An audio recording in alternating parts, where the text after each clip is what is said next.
nesta noite. Evangelho de Marcos, capítulo 7.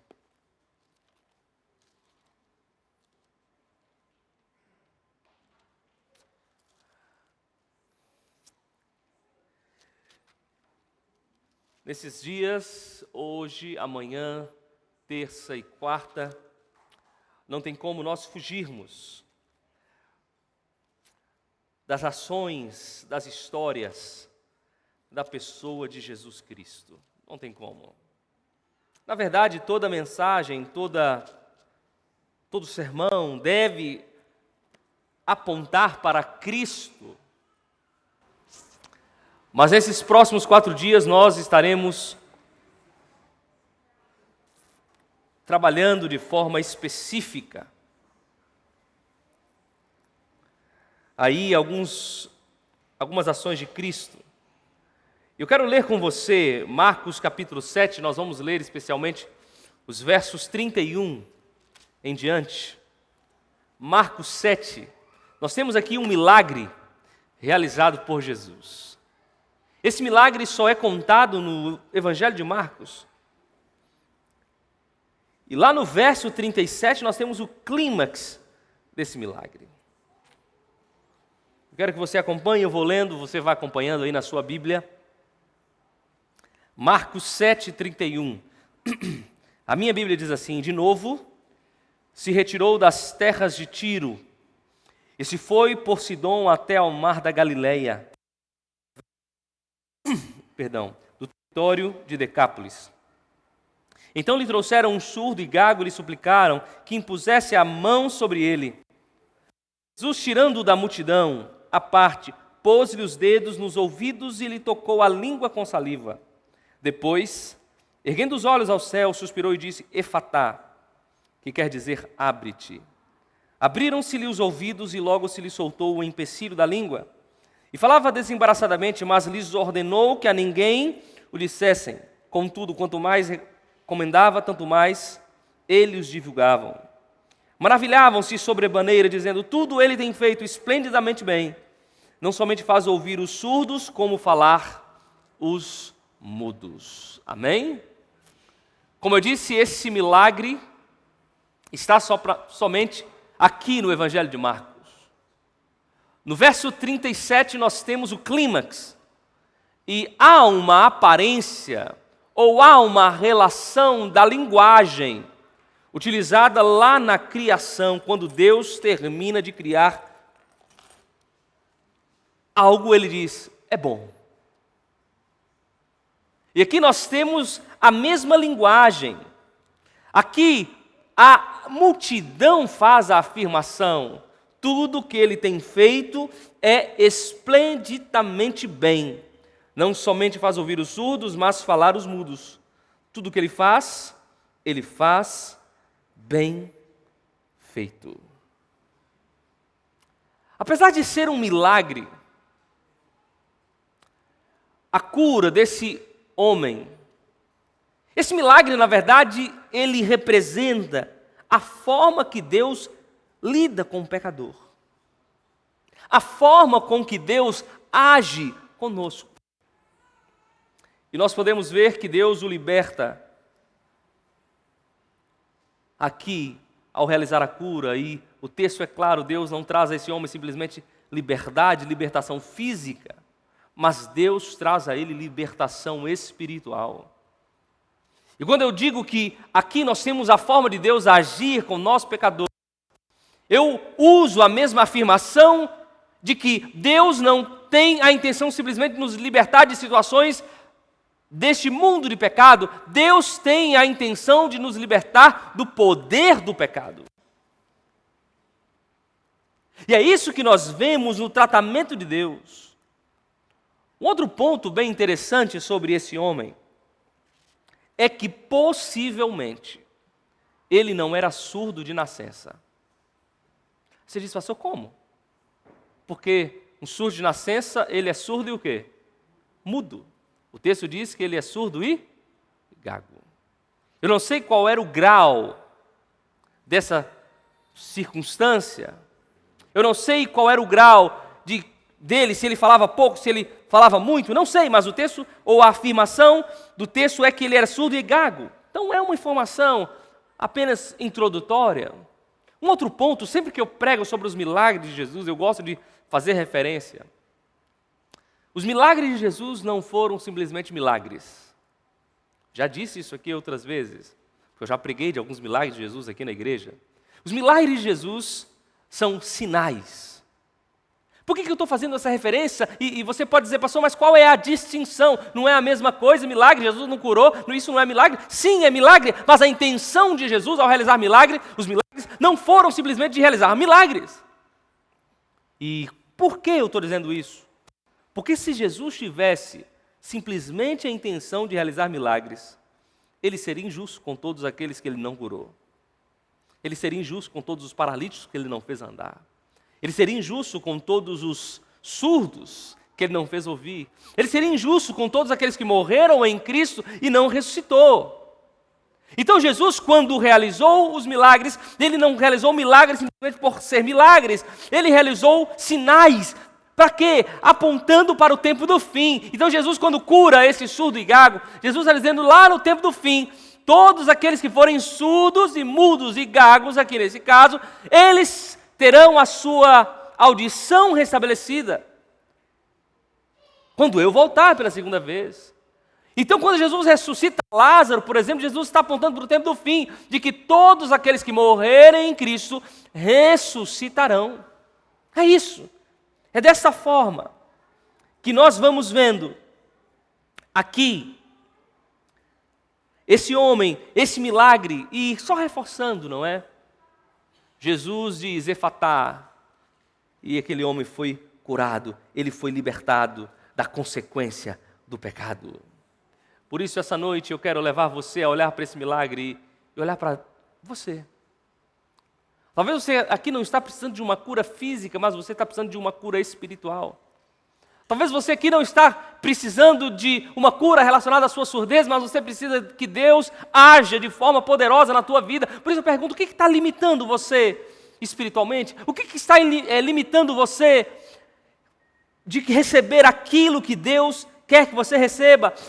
O que está acontecendo? Talvez alguém aqui está se sentindo vítima do pecado. Talvez aqui alguém esteja se sentindo escravo do pecado. Ei, olhe para Jesus Cristo. Jesus Cristo nos liberta. Jesus Cristo nos alcança. Jesus Cristo é o Deus poderoso. E nessa noite eu quero tirar algumas lições dessa história. A história de Jesus libertando esse homem do pecado. E a primeira lição que eu aprendo nessa história é que Deus tem o seu método de agir. Deus tem a sua forma de agir. E é curioso que esse milagre, Jesus age com de algumas maneiras. Primeira coisa que me chama a atenção, as pessoas trazem esse homem a Jesus e Jesus não realiza o milagre de forma imediata. O texto bíblico diz para nós que Jesus retira aquele homem da multidão e leva para um canto para que então ele possa realizar o milagre. Uma outra coisa que me chama a atenção é que Jesus, o método de Jesus aqui também foi diferente dos outros milagres. Jesus, ele segue alguns estágios até realizar o quê? O milagre. Por exemplo, dos versos 31 ao verso 37, Jesus ele passa por 5 estágios.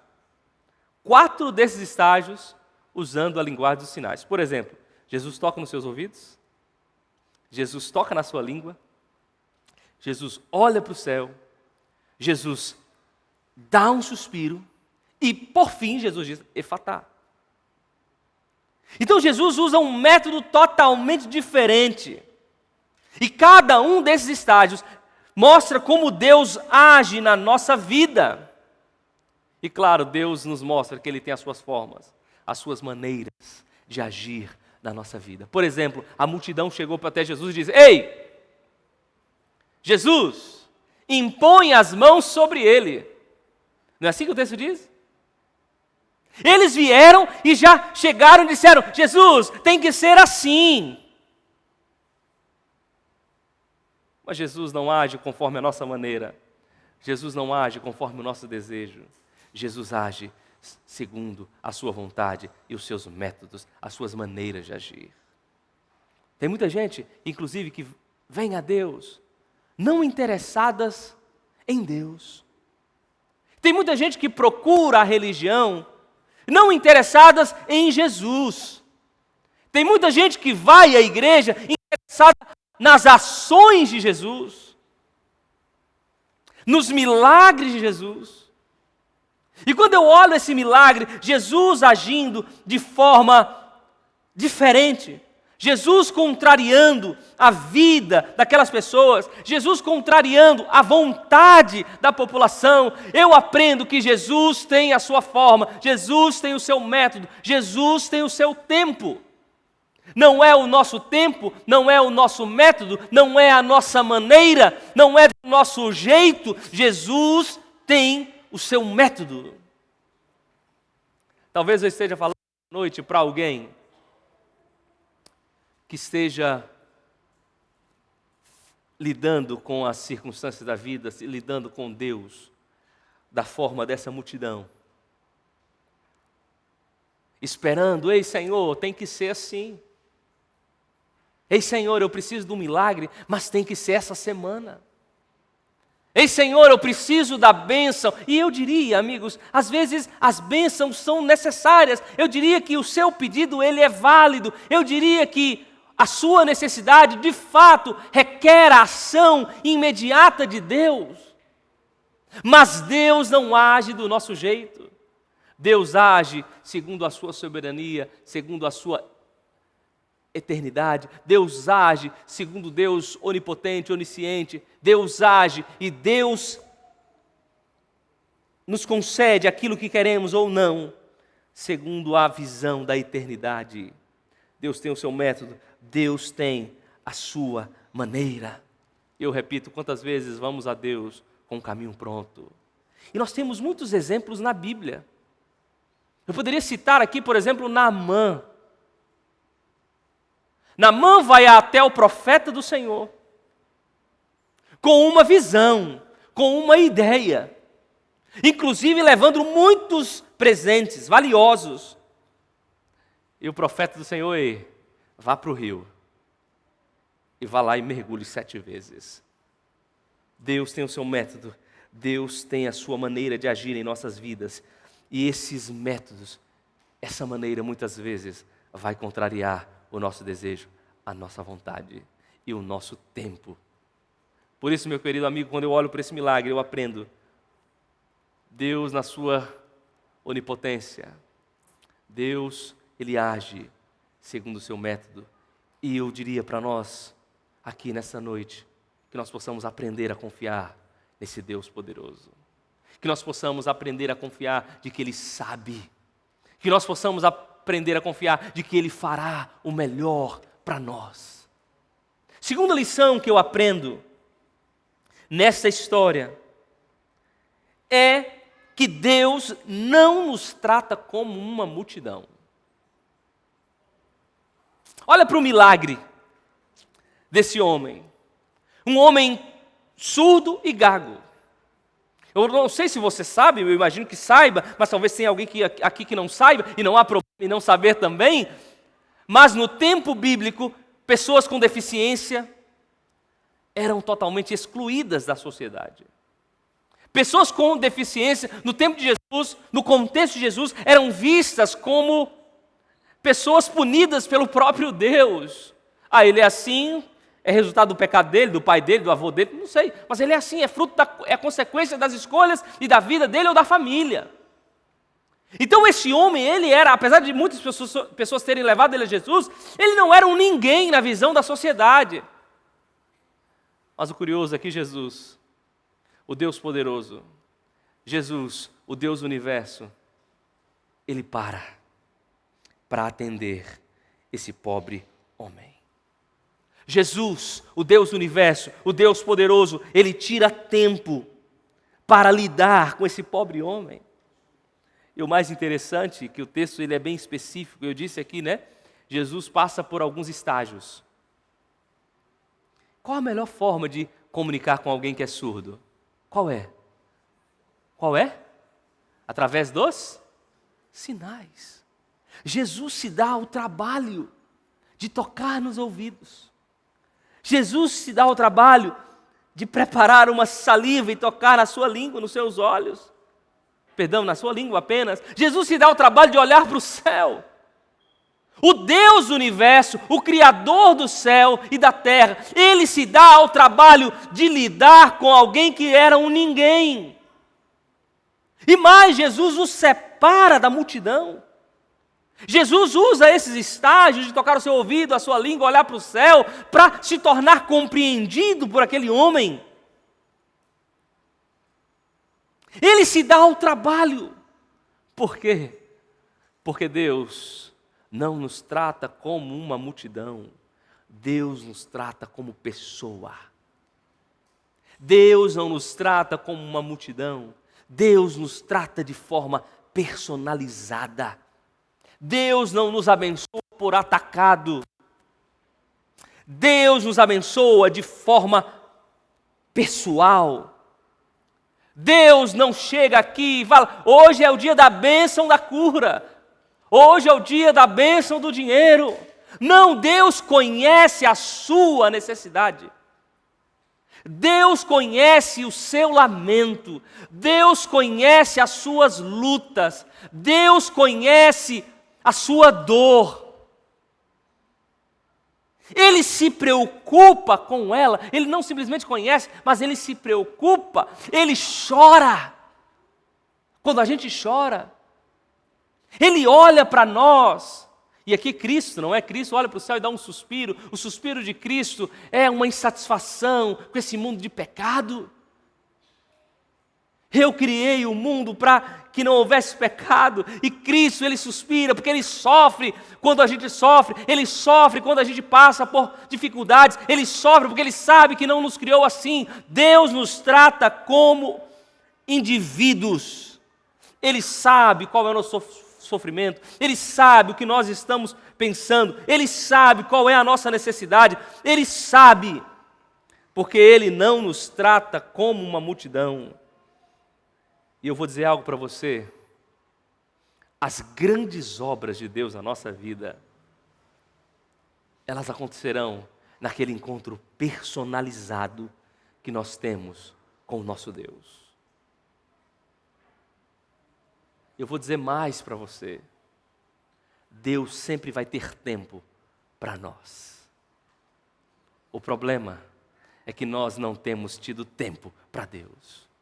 Deus sempre estará disposto a passar um tempo a sós conosco. O problema é que nós não estamos querendo passar tempo a sós com Deus. Meu amigo, Deus não nos trata como uma multidão. Deus nos trata de forma personalizada. Eu sei aqui que existem pessoas que têm passado por lutas. Pessoas que têm passado por situações que são desesperadoras. Deus sabe e Deus cuida de você de forma pessoal. São lições que nós vamos tirando dessa história. Deus tem os seus métodos, a sua forma de agir. Deus lida conosco de forma pessoal. Ele não nos trata como uma multidão. Terceira lição que eu aprendo nessa história: Deus toca na ferida com o objetivo de curar. Olha aqui para o surdo e gago. Onde estava o problema? No ouvido e na língua. Onde Jesus tocou? No ouvido e na língua. Porque para curar a ferida, Deus toca. Claro que Deus a ação de Deus, Ele poderia realizar um milagre de outra forma, como realizou em outros momentos. Mas Deus toca para levar aquele homem a exercer fé em Deus. Jesus toca para se tornar compreendido e mostrar para aquele homem e levá-lo a confiar em Deus. Por isso ele toca no ouvido, na língua, olha para o céu, onde está a fonte da bênção. para levá-lo a exercer fé, porque a fé é essencial em nossa vida. Não é possível querer que Deus atue sem crermos nele.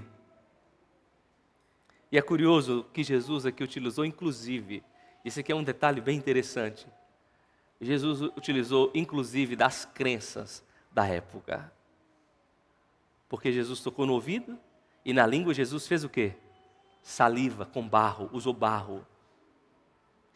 Era uma crença da época. As pessoas da época tinham uma crença de que a saliva tinha um poder curativo, tinha um poder medicinal. Jesus usou das crenças da época para levar aquele homem a exercer fé, para confiar em Jesus.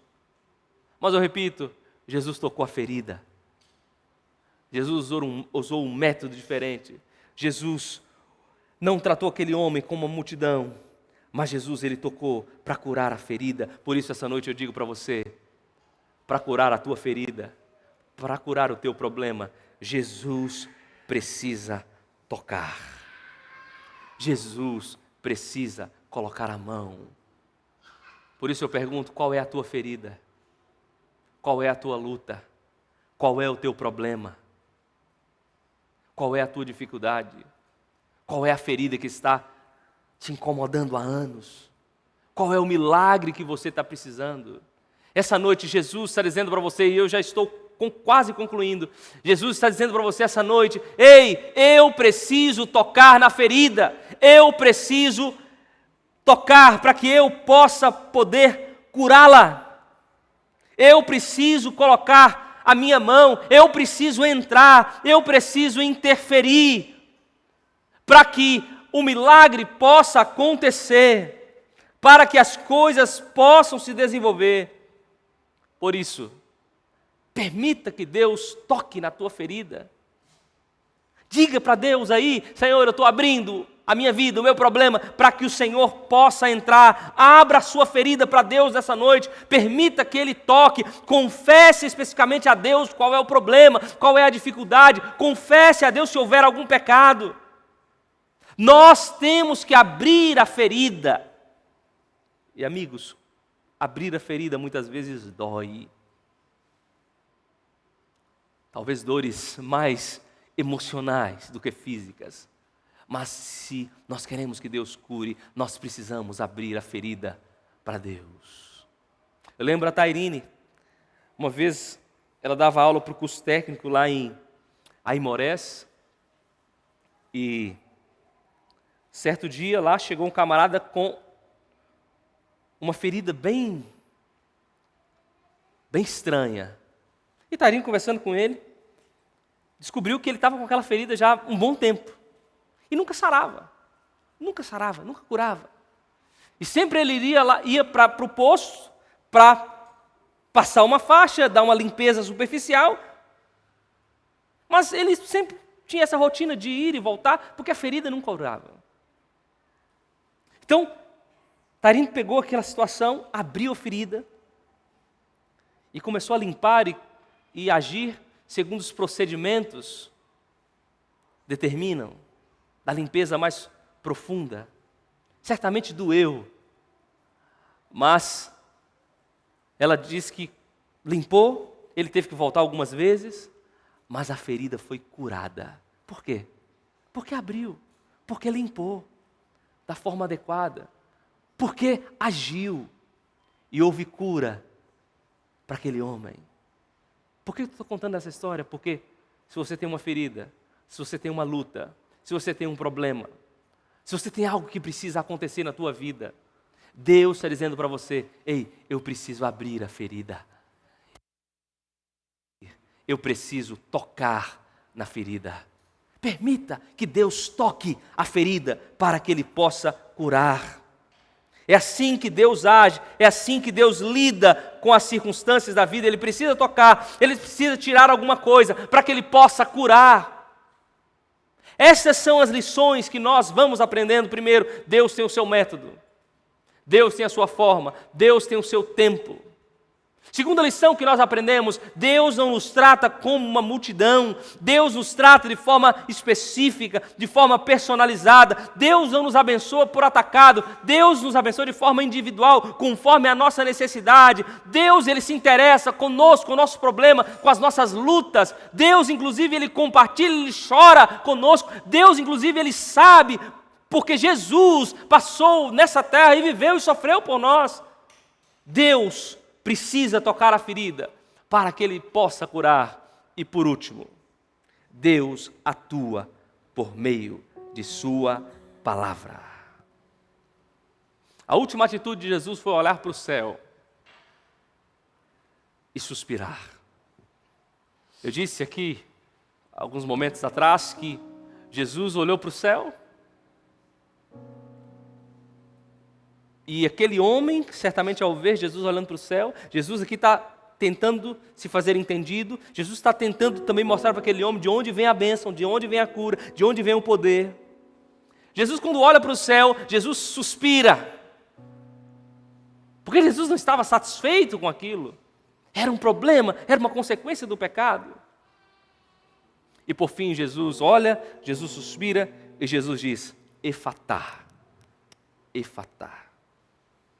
Eu não sei se aquele homem ouviu Efatá. Eu não sei se aquele homem ouviu Fatá. Eu não sei se aquele homem ouviu Tá. Eu não sei se ele só começou a ouvir depois de Jesus ter dito Efatá. Não sei. Mas também não interessa nessa história, porque o que interessa nessa história é que ele só foi curado depois que Jesus falou. Ele só foi curado mediante a palavra de Deus. Jesus usou métodos, mas o poder não estava no método. Jesus o tratou como indivíduo, mas não foi esse tratamento que trouxe a cura, a transformação, o milagre. Jesus tocou a ferida, mas não foi o fato simplesmente de tocar que trouxe a cura. O que trouxe a cura foi a palavra de Deus. A palavra de Deus que trouxe cura. A palavra de Deus que fez com que o milagre acontecesse. Foi a palavra de Deus. Porque é assim que Deus age. É por meio da sua palavra que Ele restaura. É por meio da sua palavra que Ele transforma. É por meio da sua palavra que Ele realiza milagres. Inclusive foi por meio da sua palavra que Ele criou o mundo. É a palavra de Deus que tem poder. Nada mais do que isto. Tem alguém que está precisando de restauração. Tem alguém que está precisando de cura. Tem alguém que está com uma ferida que Deus precisa agir. O agente é a palavra de Deus. Não fique esperando um passe de mágica. Não fique confiando, é fulano, é o pastor, é a igreja tal, que é a igreja do milagre. Não, isso é baboseira. Me desculpe a palavra. Me desculpe a sinceridade. É a palavra de Deus que transforma. É a palavra de Deus, o agente de transformação e restauração. Não são os grandes feitos que te levará a Deus, amigos, mas o conhecimento da palavra de Deus. Não são as grandes coisas, os grandes acontecimentos, não são, como eu disse, os pastores, as igrejas, mas é a palavra de Deus. É o contato com a palavra de Deus que as coisas, que os milagres vão acontecendo. Foi pela palavra de Deus. Por isso essa noite eu concluo dizendo: entre em contato com a palavra. Estude a palavra, deixe que a palavra reja a vida, deixe que a palavra fale, deixe que a palavra te ajude nas suas decisões. O Deus de amor, o Deus criador dos céus e da terra, Ele se deu ao trabalho de vir a essa terra, mas mais, Ele se deu o trabalho de deixar a palavra dEle para que nós pudéssemos conhecê-lo, para que nós pudéssemos entrar em contato com Ele, para que nós pudéssemos conhecer o seu amor por nós. É curioso que o inimigo, ele luta para destruir a palavra de Deus. É só olhar a história. O inimigo tem lutado, tem batalhado para destruir a palavra de Deus. Nos dias atuais, ele viu que o fato de queimar a Bíblia, de tirar a Bíblia, de matar quem está com a Bíblia, não resolveu. Hoje ele está tentando deturpar de uma forma, colocando verdades que não estão na Bíblia, ou usando meias verdades da Bíblia. Porque ele sabe o poder que tem na palavra. Ele sabe que a palavra é milagrosa. Ele sabe que um drogado, quando entra em contato com a palavra de Deus, tem a vida transformada. Ele sabe que alguém com a vida dilacerada, quando entra em contato com a palavra de Deus, tem a vida transformada. Então ele faz de tudo para que você não entre em contato com a palavra. Ele faz de tudo para que você não conheça o amor de Deus. Ele faz de tudo para que você desvirtue a palavra, porque a palavra de Deus tem poder. Como diz Paulo, né? A palavra de Deus é como espada que corta, divide e que transforma. Por isso, essa noite, meu querido amigo, aprenda que Deus tem os seus métodos. Ele tem a sua forma. Aprenda e confie que Deus não te trata como uma multidão. Deus te trata de forma específica. Nessa noite, aprenda que para curar a ferida, Deus precisa tocar, mas o poder não está nessas coisas. Fazem parte do processo. O poder está na palavra de Deus. Amém? Se nós temos aqui algum amigo que nos visita, ou aqui está conosco online, queira conhecer mais a palavra. Você que está aqui, eu sei que nós temos inúmeros amigos, queira aprender mais a palavra. Nós temos uma classe de estudo da Bíblia toda terça-feira, para ensinar a palavra. Nós temos essa classe e o objetivo não é te tornar um adventista. Estou longe disso. O objetivo é fazer com que você conheça a palavra de Deus e seja transformado por essa palavra. Venha, participe. Isso não, para mim o dia é ruim. Fale conosco, nós vamos arrumar um jeito e você vai ter contato com a palavra. Se nós temos aqui alguém que já crê na palavra, já conhece a palavra, mas não está entrando em contato com a palavra, a sua vida longe da palavra de Deus não será nada. Não será nada. Por isso, entre em contato com a palavra, porque a palavra de Deus tem poder para transformar a nossa vida. A palavra de Deus tem poder para mudar. A palavra de Deus tem poder para alcançar a nossa necessidade. Por isso eu deixo esse desafio para você. O Deus poderoso, eu disse, essa semana nós, no mundo cristão, estamos celebrando o amor de Deus. Nessa semana nós estamos celebrando a morte de Jesus na cruz. Um Deus que me ama, um Deus que me salvou e um Deus que deseja que eu e você tenhamos contato com a palavra dEle. O Lovic vai cantar uma música que fala do amor de Deus. Eu pedi essa música. Falei, Lovic, canta essa canção. E por que eu escolhi essa música? Ela não está relacionada necessariamente com a temática do sermão, mas ela está relacionada ao amor de Cristo por nós. Porque é o amor de Cristo por nós que deve nos motivar a ir a Cristo. O amor de Cristo é que deve me motivar a estudar a palavra. O amor de Cristo que deve me motivar a abrir aquilo que eu tenho na minha vida para ser transformado por Cristo. E essa canção, ela será cantada durante essa semana também, para que nós possamos ser restaurados e transformados por esse amor infinito, esse amor incondicional. Quando o Lovic canta, que você ore aí ao Senhor e vai entregando, vai abrindo a ferida e vai confiando na palavra desse Deus poderoso. Amém.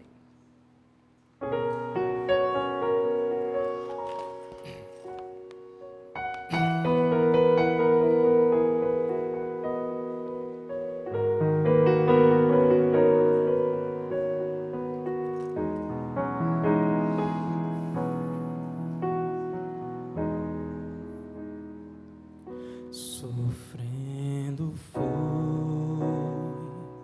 mas em silêncio, levando a cruz de todos nós, não resistiu e foi fiel ao Pai, cumpriu então o seu querer. Ele deixou a sua glória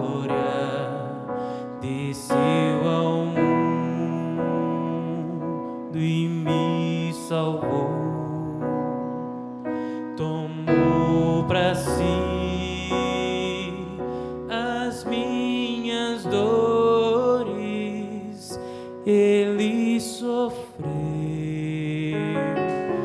mas reviveu.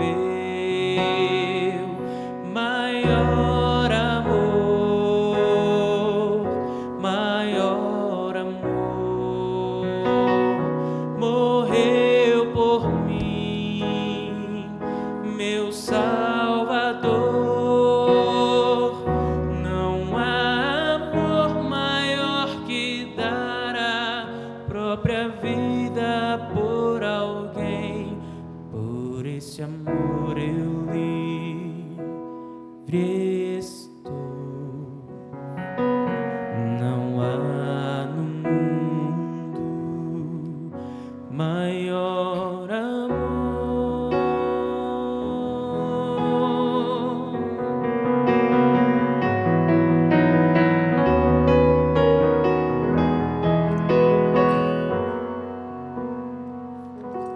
O meu amor não é perfeito, perfeito é o seu que me conduz, me aceita assim com meus defeitos, restaura a promessa que eu quebrei e lhe deixou a própria história.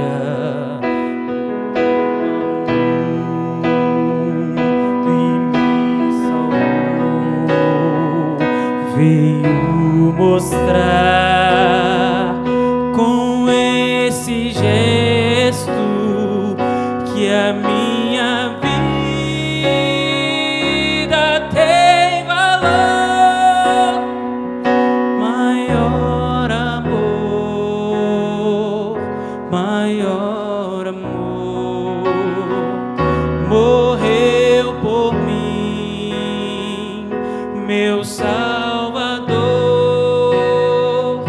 Não há amor maior que dar a própria vida por alguém. Por esse amor eu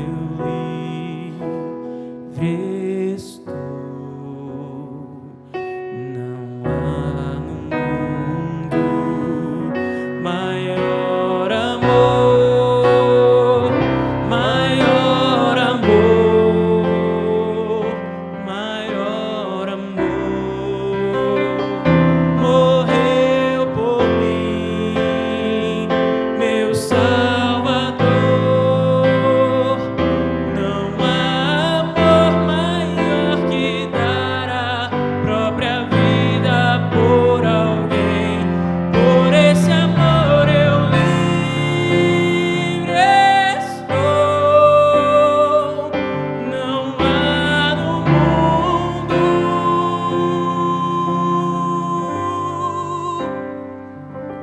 maior amor. Amém.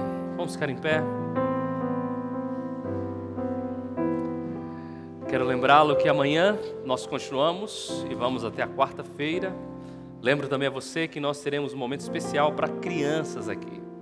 Os nossos irmãos, tragam seus filhos para também já irem entrando nessa rotina de participar de projetos como esse da Semana Santa. Vai ser um momento muito especial, um programa de no máximo 1 hora.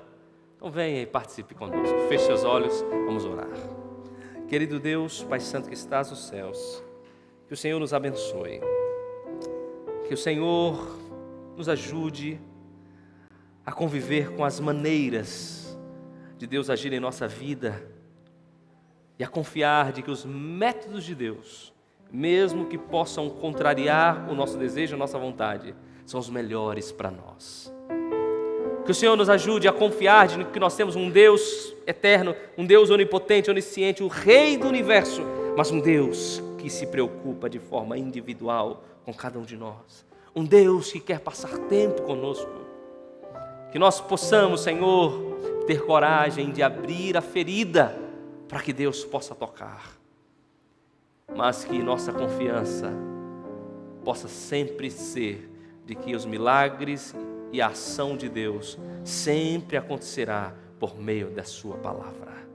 Que nós possamos conhecer mais a tua palavra.